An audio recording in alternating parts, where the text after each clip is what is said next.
Account with adjustment entries. तो first question है इसका, अप्राप्य ऋण के कारण घाटे को पूरा करने के लिए निर्धारित की गई अलग राशि है। तो इसका आंसर है बी, प्रोविज़न।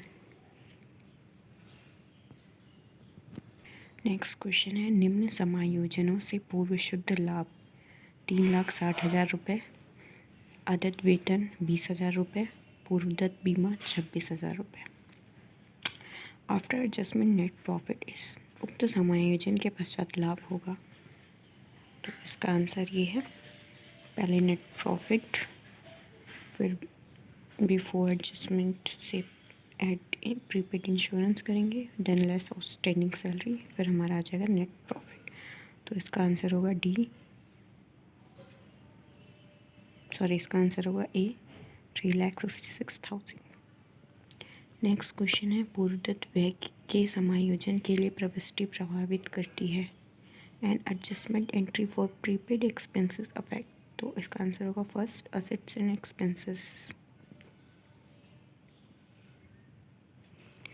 अधिशेष खाते में दिखाई देने वाली मद को इंगित करें। Indicate the item that appears in the surplus account. इसका आंसर होगा ए, प्रपोज्ड डिविडेंड, प्रस्तावित लाभांश। नेक्स्ट क्वेश्चन है, प्रतिभूति प्रीमियम संचय खाता आर्थिक चिट्ठे के दायित्व पक्ष में से इस शीर्षक के तहत दिखाया जाता है। Securities premium reserve account is shown on the liability side in the balance sheet under the heading. तो इसका आंसर होगा ए, रिजर्व एंड सरप्लस, संचय एवं अतिरेक। नेक्स्ट क्वेश्चन है, the unfavourable balance of profit and loss account should be. लाभ हानि खाते के प्रतिकूल शेष को, इसका आंसर होगा सी, पूंजी से घटाना चाहिए, सब्सट्रैक्टेड फ्रॉम कैपिटल। नेक्स्ट है, अधिशेष खाते में दिखाई देने वाली मद को इंगित करें। Indicate the item that appears in the surplus account. तो इसका वही फिर से आया ये, तो इसका आंसर होगा ए, प्रपोज्ड डिविडेंड। निम्न में से कौन एक निश्चित तिथि की स्थिति को दर्शाता है। आंसर होगा डी, आर्थिक चिट्ठा। आर्थिक चिट्ठे में निम्न से किसे दिखाया जाता है। सी, उपरोक्त दोनों, यानी वास्तविक संपत्तियां और कृत्रिम संपत्तियां दोनों को। आदत व्यय को चिट्ठे में दिखाया जाता है। आंसर है सी, आर्थिक चिट्ठे के दायित्व पक्ष में। पूर्वदत्त किराया यदि तलपट में दिया है तो इसे दिखाया जाएगा। आंसर होगा डी, आर्थिक चिट्ठे के संपत्ति पक्ष में। यदि अंतिम रहतियां समायोजन में दिया गया है तो इसे दिखाया जाएगा। सी, उपरोक्त दोनों में, व्यापार खाते में और आर्थिक चिट्ठे के संपत्ति पक्ष में। इनमें से कौन सा समीकरण सही नहीं है। तो आंसर होगा डी, विक्रय की लागत माइनस अंतिम स्टॉक माइनस क्रय इक्वल टू प्रारंभिक स्टॉक। इसका सही आंसर होगा ये।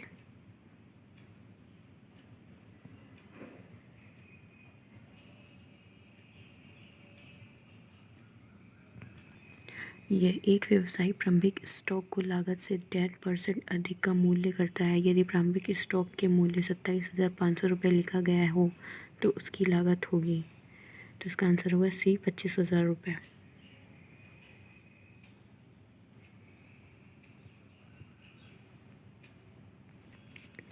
नेक्स्ट है, सकल लाभ या हानि की राशि क्या होगी जब विक्रय की लागत 79,000 रुपये, विक्रय 1,10,000 रुपये, क्रय मूल्य 30,000 रुपये। आंसर होगा बी, 31,000 रुपये प्रॉफिट।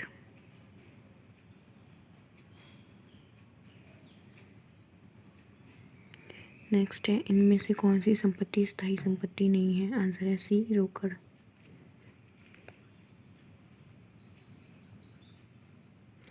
यदि लाभ लागत का 25% है तो बिक्री होगी। बी, 20%।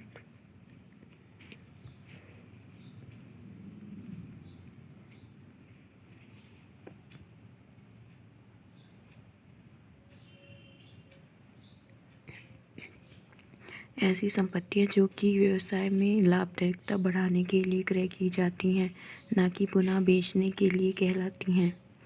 सी, स्थायी संपत्तियां। चालू दायित्वों में कमी है। बी, रोकड़ का प्रयोग।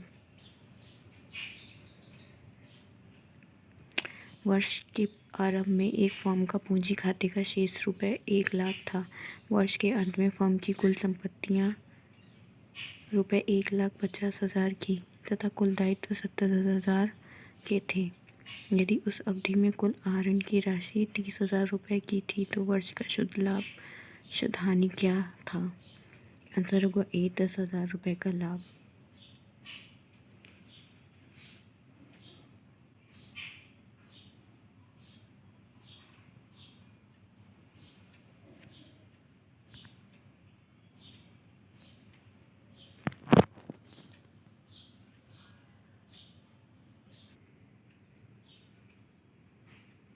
निम्नलिखित में से कौन एक अमूर्त संपत्ति नहीं है? बी, देनदार। कर के अग्रिम भुगतान की प्रकृति है। ए, संपत्ति।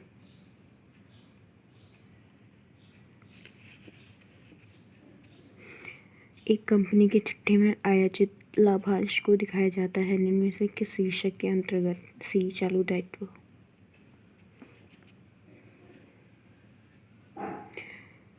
प्रारंभिक रहतियाँ 15,000, क्रय 95,000, अंतिम रहतियाँ 29,000, सकल लाभ बिक्री का 10%। बिक्री की राशि होगी, आंसर होगा डी, ₹90,000।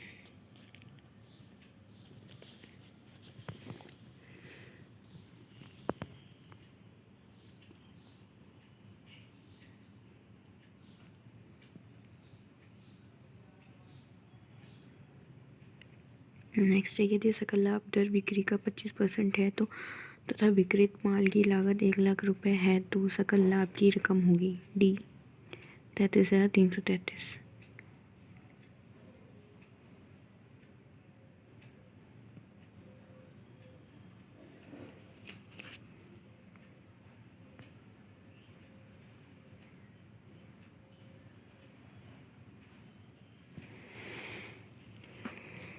नेक्स्ट है, मान लीजिए एम प्रारंभिक स्टॉक, एन क्रय, ओ अंतिम स्टॉक, बी विक्रय माल की लागत। तो सही समीकरण है, आंसर होगा C, M minus O equal to P minus N.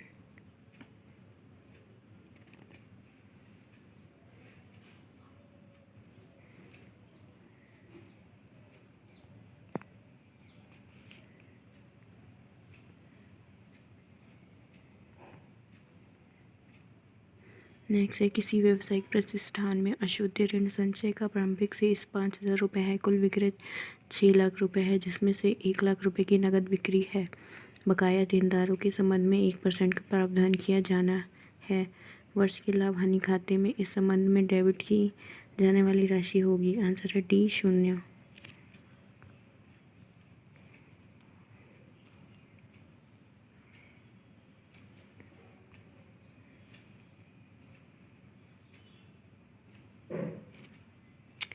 Next, अदद मांगों की कंपनी के आर्थिक चिट्ठे में प्रदर्शित किया जाता है। बी, मांगी गई अंश पूंजी से घटाकर।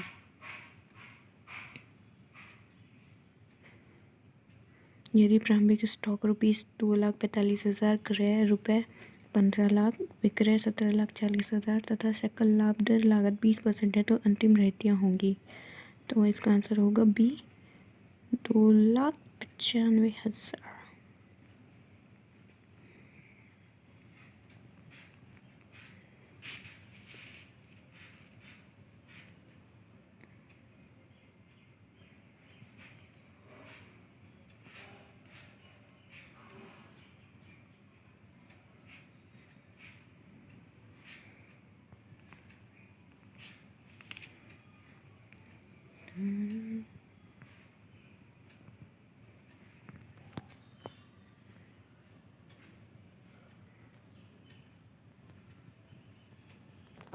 नेक्स्ट है, स्वामी की इक्विटी का अंतिम शेष 21,000 है। वर्ष के दौरान स्वामी ने 6,000 रुपये अंशदान किया तथा 4,000 आहरित किया। यदि फर्म की शुद्ध आय वर्ष के लिए 8,000 है तो वर्ष के प्रारंभ में स्वामी की इक्विटी है डी 11,000।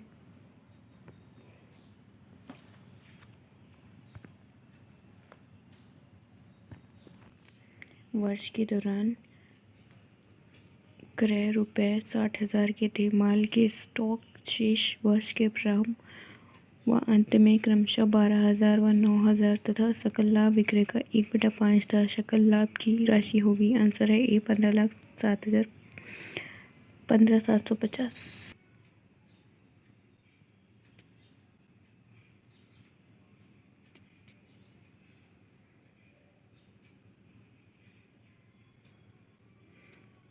नेक्स्ट है, निम्नलिखित में से कौन अंतिम खातों में सम्मिलित नहीं है?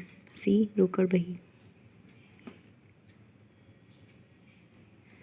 नेक्स्ट, अशुद्ध एवं संदिग्ध ऋणों के लिए प्रावधान करना लेखांकन की इस अवधारणा पर आधारित है। सी रूढ़िवादी अवधारणा। नेक्स्ट है, अधिक किराए का क्या अर्थ होता है? सी किराया दे गया है किंतु भुगतान नहीं किया गया। संपत्ति एवं दायित्व का विवरण होता है। ए आर्थिक चिट्ठा। अनार्जित आय लेखा है। एक बी देयता। निक्षेप निधि लेखा का शेष या डीडीआर स्थानांतरित होता है। इसे बी सामान्य आरक्षित लेखा।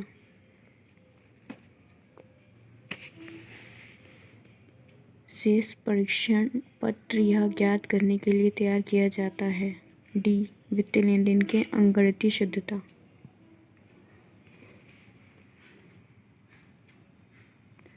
बैंक समाधान विवरण किया जाता है। सी वास्तविक बैंक शेष ज्ञात करने के लिए। एक संगठन का तुलन पत्र दिखाता है उस संगठन की वित्तीय स्थिति भी उस दिन के लिए जब वह तैयार किया गया।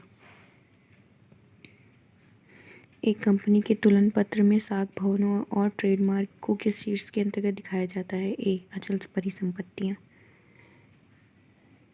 कंपनी के तुलन पत्र में प्रस्तावित लाभांश के शीर्षक के अंतर्गत दिखाया जाता है। बी प्रावधान।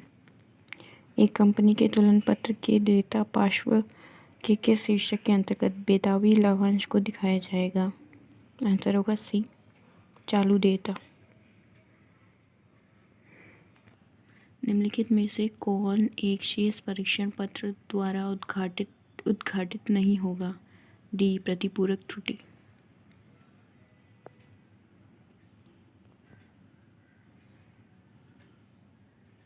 इसको मैचिंग करना है। इसका आंसर होगा ए।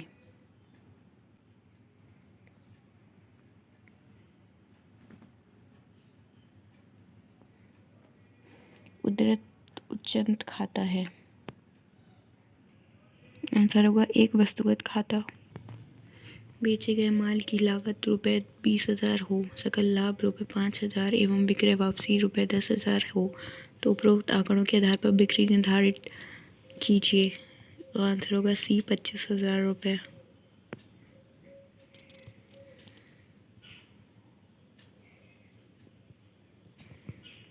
आर्थिक चिट्ठे का समीकरण है।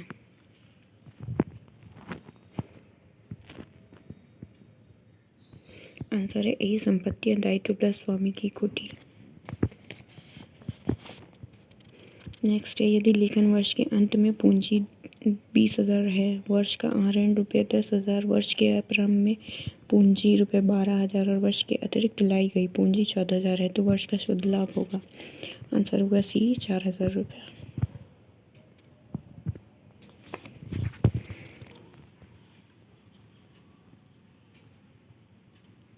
नाम मात्र अंश पूंजी है। आंसर है बी अंश पूंजी वह अधिकतम धनराशि जिसके निर्गमन का कंपनी को अधिकार है। निम्नलिखित में से कौन सा समीकरण सही है? आंसर है सी अंतिम स्कंद माइनस बिक्री लागत माइनस क्रय इक्वल टू प्रारंभिक स्कंद।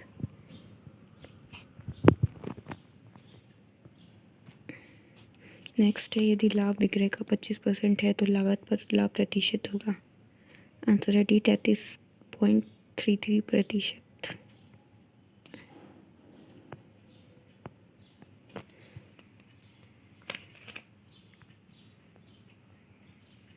बुनाए गए बिलों पर असमाप्त कटौती होती है। आंसर है बी, एक दायित्व।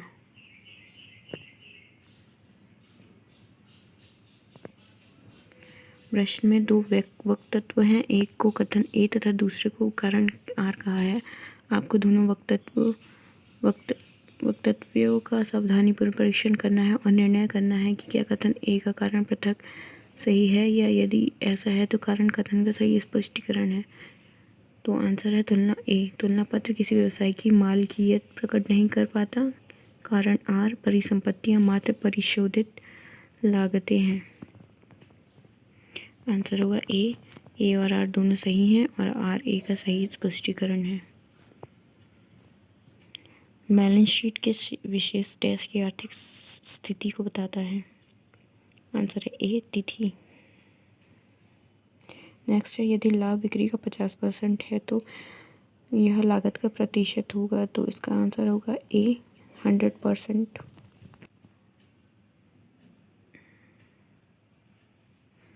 नेक्स्ट है,